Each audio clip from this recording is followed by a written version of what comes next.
Kei aku rangatira puta noa I te motu tau mai anō ki tēnei marae o tātou e rere ai a wānanga, a whakaaro, a puehua nō rā hoki I etahi wā, nō reira nau mai rā. Darleen Tana has been an MP for barely a year, and next month the party that brought her to Parliament will vote on whether to ask the Speaker to oust her.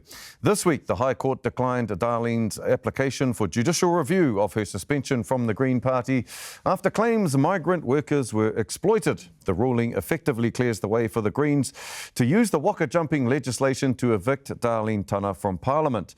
Party delegates will vote on the issue on October the 17th. Joining me now is Darleen Tana e mihi ana kia koe e toku rangatira, ko tai mai nei koe, kia marae tēnei ata, tēnā koe. Tēnā koe, Scotty. Really appreciate you coming in because I realise this has been a very, very difficult time. It's been a very stressful time for you, and yet, anei, ko tai mai koe ki te kōrero I o whakaaro, so e mihi ana kia koe, me tōkaha, me tōkaha. One of the interesting things about this whole thing for me has been the tikanga, and you saying that a tikanga process hasn't been followed by the Greens. I mean, you took them to court because you said they haven't been following a tikanga process and dealing with the allegations made against you and your husband. Hei, timatanga kōrero pēr mā tāua, just to start off, what does a tikanga process look like for you? Well, thank you for all of that. He mea tikanga, you know, when I think of that, I see our kaumātua. I see, you know, and in the context of a political party such as Te Pāti Kākāriki, I see a panel, a taumata, of those who are matatau, I ngā mātāpono a Te Pāti Kākāriki, for example. I see a kaumātua sitting there who are holding ngā mea tika, you know, a wairua, not just, you know, in terms of an investigation, in terms of an inquiry, and I see a taumata that upholds the mauri and the mana and the tapu of tētahi atu, you know, involved in that. I don't see it as something where, you know, in the case that happened with me, that allegations come from the media to migrant exploitation of my husband's business, where I hadn't been involved or responsible for at least since, you know, for April of 2019. And then only time, you know, from time to time, as any wife would, helping her tāne. Allegations being trumped up in the media, threats of, you know, going larger in media, and in the affidavit, in the judicial review, we mentioned, you know, aspects of extortion, actually. Taking me, not knowing what was actually happening around my husband or his business, and isolating me and sitting me down in an investigation with somebody who had no sense of not just tikanga Māori, but even the mātāpono o Te Pāti Kākāriki. No experience in business to understand the kinds of challenges that might be. If we drill down a little bit more into that tikanga Māori kōrero, there are some members of the Kākāriki group, the Greens, that are very active in the culture, that speak te reo, that are very active on their marae. They know tikanga. So how does the Green Party become a tikanga kore party when you have those kind of people in the party itself? I'm talking about these Marama Davidson, there's Huhana Linden. These people are very active in terms of their iwi, in terms of their marae, they speak te reo. It seems that there's a bit of a disconnect as they couldn't go through a tikanga process. Well, part of the judicial review, in a sense of me wanting to finally get out and speak my truth and swear in a court of law that I did not know anything, that I was not involved in anything like that, that was one aspect. But the second aspect was to understand, well, how did the decision get made to go down this very non-Māori route of investigation, as opposed to going down to a tikanga. Who took the decision? Why was a tikanga process involving a taumata you know, kaumātua Māori and you know, those knowledgeable in the Green Party values, why was that not held? So those are the questions that I wanted to ask as well with the judicial review. How do you think a tikanga process would have delivered a different outcome? If there was a tikanga process put in place that you were happy with and the Greens were happy with, how do you think the outcome would have been different? Well, I think we would have been able to be in a position to hohau te rongo a lot quicker, right? And by the way, that's something that I still maintain today needs absolutely to happen, because let's not forget, ko waitangi te marae. And every year when we come there, you know, a lot of this mamai that's happened to me has happened to my whānau, has happened to my hapu. We need to hohau te rongo. So if we were already in a tikanga space, we would have heard from myself, we would have heard, you know, we would have had whānau support in there as well. We would have heard from the people who are actually, you know, the migrant workers themselves. They could have been included in that process. And we could have talked this all through and found a better solution for everybody and resolved the situation, I think. I think that hohau te rongo, yeah, that's something that's ahead. I think that is something that can still happen. Yes. And I think that needs to happen. The hohau te rongo definitely needs to happen. But if you're wanting a tikanga process, why go to court, which is one of the bastions of tikanga Pākehā? Why go to court to sort all this out? Well, first I will say, you know, in the decision to accept, or it might be to be coerced to accept the investigation as I did, you know, at that time I was just not able to, you know, I trusted the way forward. I'd worked for a long time alongside the Greens, and sort of going down that process the way that I was isolated as I was. The judicial review was helpful because it was the first time that I got to see what it was that the Greens were talking about without me. Because all through the process, I am asking questions back up to the party chief of staff. What does the process look like when the report is drafted, when the report is finalised? Can we talk together about what that process looks like? Because it was a total blind spot for me. I'm wondering, can I have my whānau sit with me? Can we have kaumātua? Who will be there to uphold the values of the party? But there was nothing forthcoming. So you think it was worth the process of going to court? It was worth it? Absolutely, because as I say, it was the first chance that in a court of law we could swear on a Bible that our truth was, I didn't know. I maintain that. The whole issue of migrant exploitation remains an allegation even today. Those matters haven't been founded, so it was absolutely worth it to go down that route. But I also got to find out what it was that the Greens were talking about. And at points, some of the leadership asked, well, shouldn't we just sit down and talk with Darleen, you know? And at each point, other leaders were saying, oh, no, we can't do this for this and that other reason. You know, they purposely maintained a distance to me. I felt like I needed to just step through the process, get the whole take out of the political sensation environment, because, you know, trial by media is not that fun. No, absolutely not. But it seems that, you know, because you joined the Green Party, you made it into Parliament with the Green Party. Was there no tikanga process way back then that was set down by them to build whanaungatanga? Because it sounds to me like they haven't been revealing everything to you.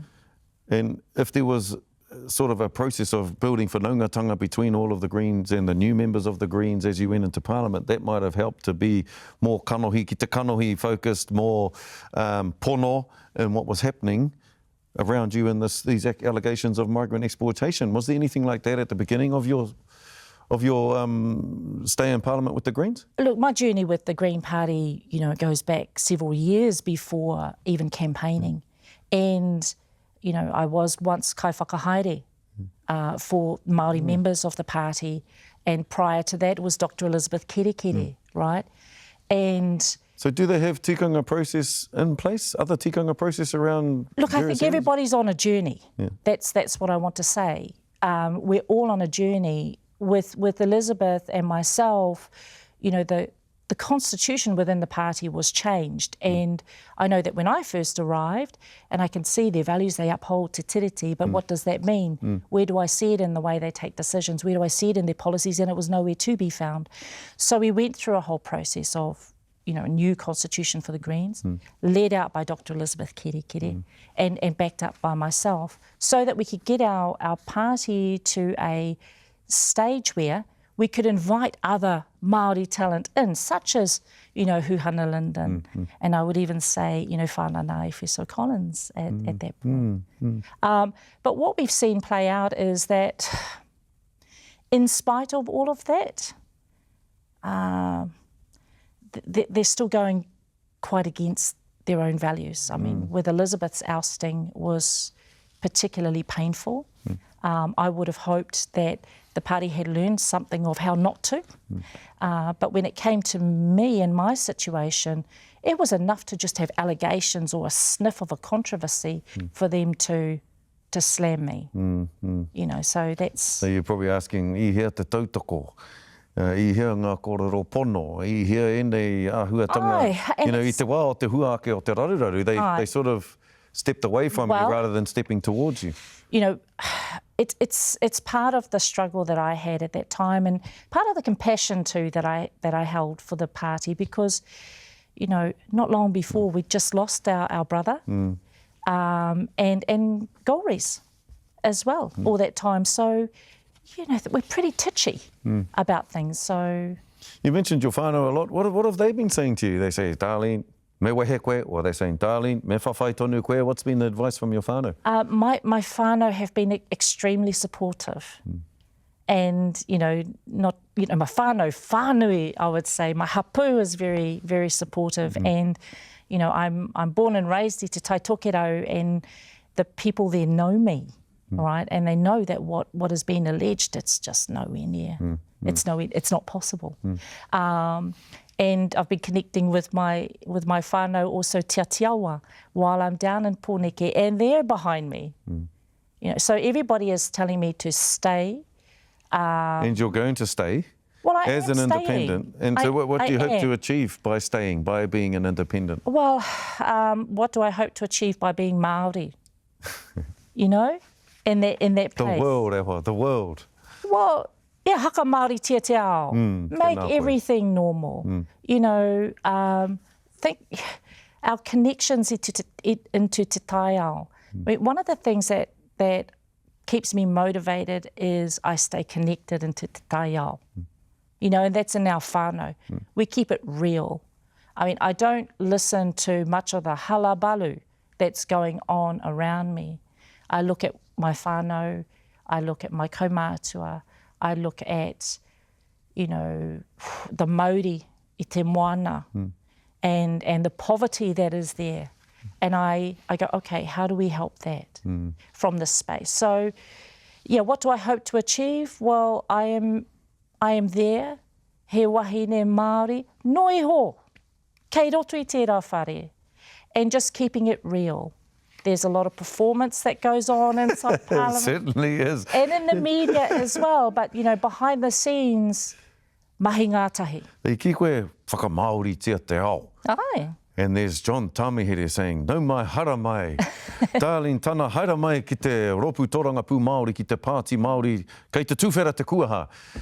John Tamihere has said the door is always open to you and Elizabeth Kerekere. The Māori Party's there to support, or maybe the door's open and you might want to join. What are your initial feelings of John Tamihere and that pōhiri? Well... Is that a possibility?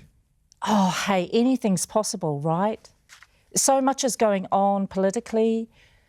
There's a level of ridiculousness that's happening, right? And sometimes you don't know where to place yourself. I would say that anything is absolutely possible. But what I love with that is that we're just being Māori in those spaces, ne? Nobody is perfect. No one gets things right all the time. But when we hakaiti ourselves, and we remember who we are, why we're there, and we just mahi ngā tahi. Haka mana te mana, te mauri, te tapu o tētahi atu, then, you know, just noho pūmau Māori. Pai, he rawe tēnā kōrero. Hei whakakapi I tēnei noho tahi a tāua I tēnei ata. That's a wonderful sentiment to finish on. But as I mentioned earlier, I really want to thank you so much for taking the time out to come in and talk to us on Marae, because I know there's a lot of pressure and a lot going on in your world at the moment. So, and I really do hope that hoho I te rongo process takes place and that those luminaries in the Greens, Huhana and you know, the nā mea matatau o te ropu kākariki, that they look to that particular tikanga of ours, hoho I te rongo, to reconnect and make things better into the future for all of us. So mihi ana kia koe, Darleen, tēnā koe. Tēnā Kia kaha koe. Tēnā koe. Wai nō rei tiwi, hei tērā taha o ngā whakatairanga, we look at the legacy of a legend, kia mautonu mai.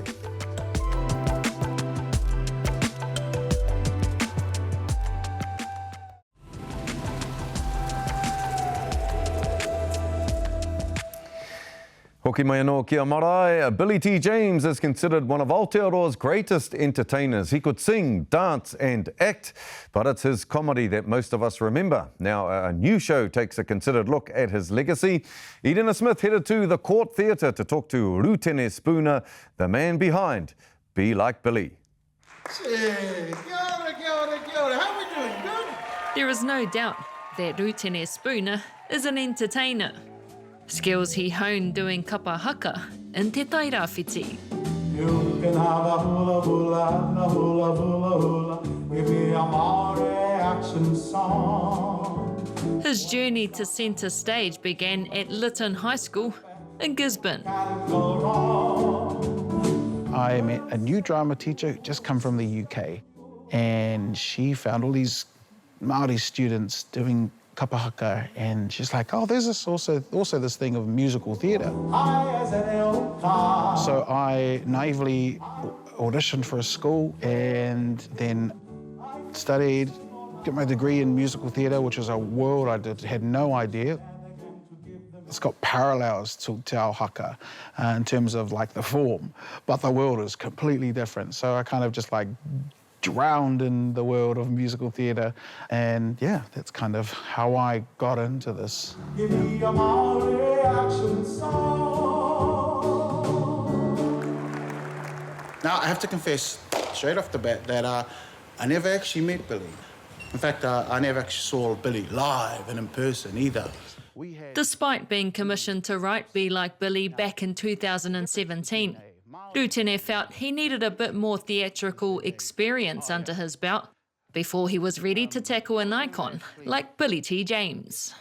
Yeah, I was still junior in terms of this world of performing arts as a writer, as a solo performer, and I knew that I couldn't do a man like this or a kaupapa like this or even the art form of like show bands any justice if I just went in there green. VHS tapes. Now, all us kids would pile into the lounge, you know, Marae styles, and would stay up late watching these tapes. That's where I met Billy. Hey, I was back there getting ready and I thought, you know what? These people are gonna expect me to come out in the black singlet and the short shorts. And I thought, oh, no. No, I can't expose you to these white baits. From here up, they're not photo. From here down, it's how do you do it? I used the big pen, and it worked. When it comes to delivering Billy T. James' iconic act, Rutene was on solid ground. Now, you can't be Billy without the yellow towel. I searched high and low. I found one at Briscoe's. They were having a sale. He spent a lot of his early career impersonating the popular Māori entertainer.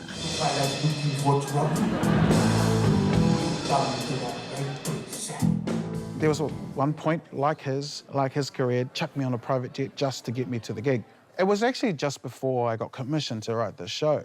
So they had heard that I'd been busy, you know, impersonating Billy T, and then I was thinking about writing a theatre show about it, and it just kind of caught in the wind and landed in the head honchos at the Court Theatre, and they're like, okay, make it. Calling the show Be Like Billy, might suggest it's simply an act of impersonation. The cops in Auckland are on the lookout for a man believed... But it's actually a show about Rutene acknowledging and reckoning with his heroes. The students became suspicious when he told them that the Māori word for food was tero. Do I become like Billy?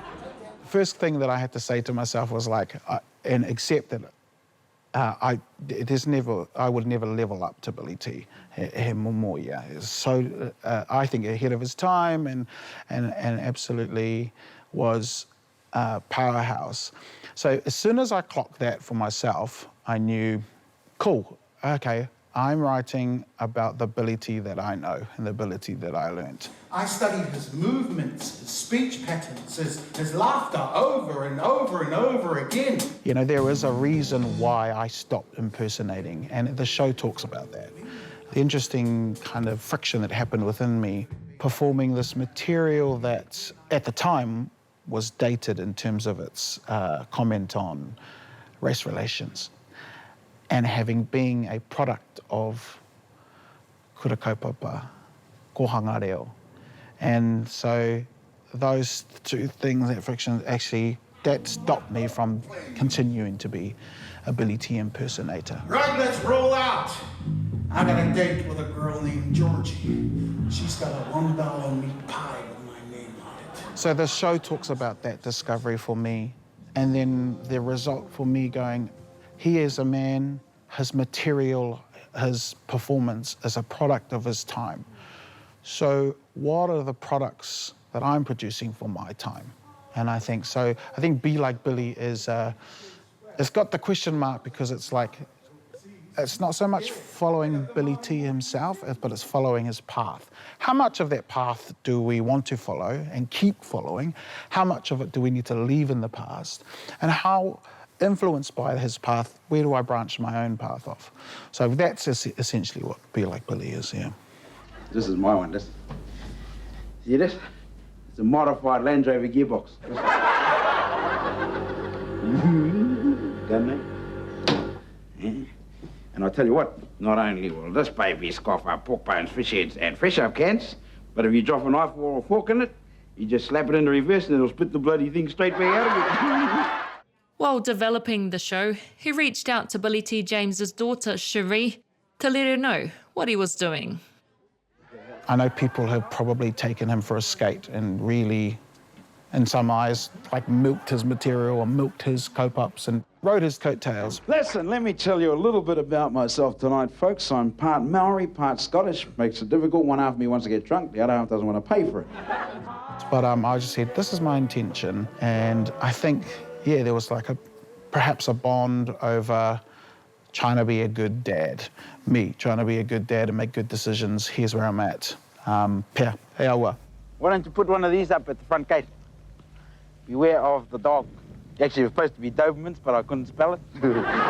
She hasn't been really intimately involved in the work, but fully aware of where I'm going, particularly in the writing stages, and that sort of thing, so yeah. That's important, eh? I think so. I think so. I think it's hard because the whānau dynamic is quite different with Billy T. So it's like, you know, I mean, if ki te pono ai, it's like, who do I go to, you know, for clearance and that sort of stuff.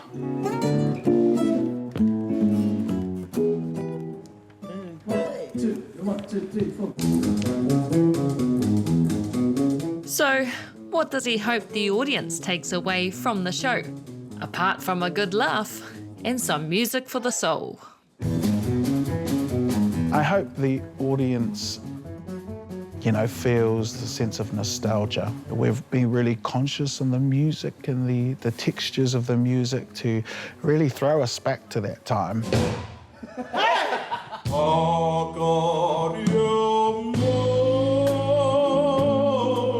I hope it allows us to celebrate him and his material, but it also allows us to stop and think about, are we laughing at that because that's purely nostalgic?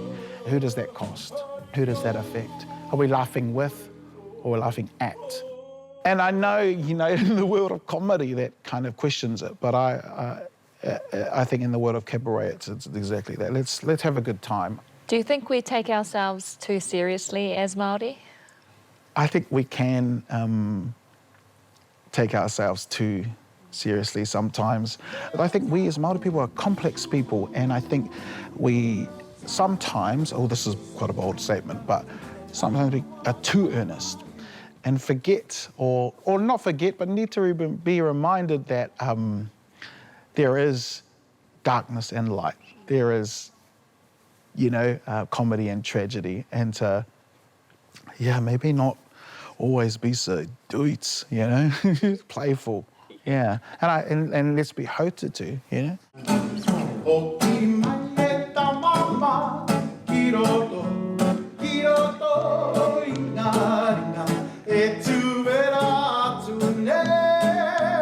When I became a dad, no muck around anymore, you know, I consciously decided as an artist that whilst this is my chosen career, that it needs to help create a better world for my daughter so that she inherits a better world than I had. And like I said, I'm not a lawyer or an accountant or a doctor or anything like that, but in my own way, I need to push conversations that'll benefit her, and her generation. And so that's why I have become real specific with what I'm making, what I'm saying, and how I'm going about do it. It means a lot to you. Yeah. It just becomes a lot clearer of what's important, what is real, you know? This world of, I mean, let's be real, this world of performing arts can get quite flighty, you know? This world of showbiz can get quite flighty. But I think, you know, I think that's the benefit of, and not in any way being superior to any other, but I think that's a benefit of being a Māori entertainer, is that we have an inherited grounding, you know. Rutene Spooner, standing on the shoulders of giants, working to make the world better for his daughter and Māori in showbiz.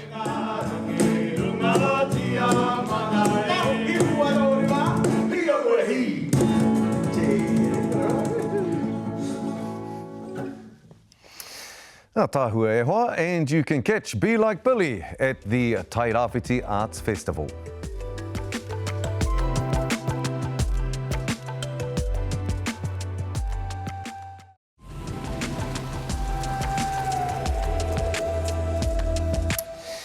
All right, before we go, a reminder e te whānau, if you are free this evening in Tāmaki Makaurau and want to take a crack at a haka world record, ngā ana wai. Eden Park is the place to be.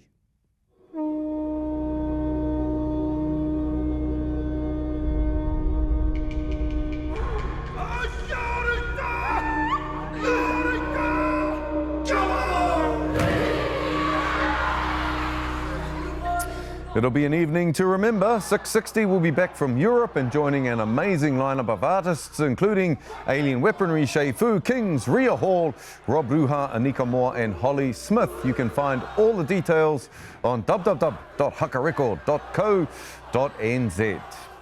Okay, that's Marae for this week. Ka kite anō i a koutou a te rāwiki. Kia ora tātou.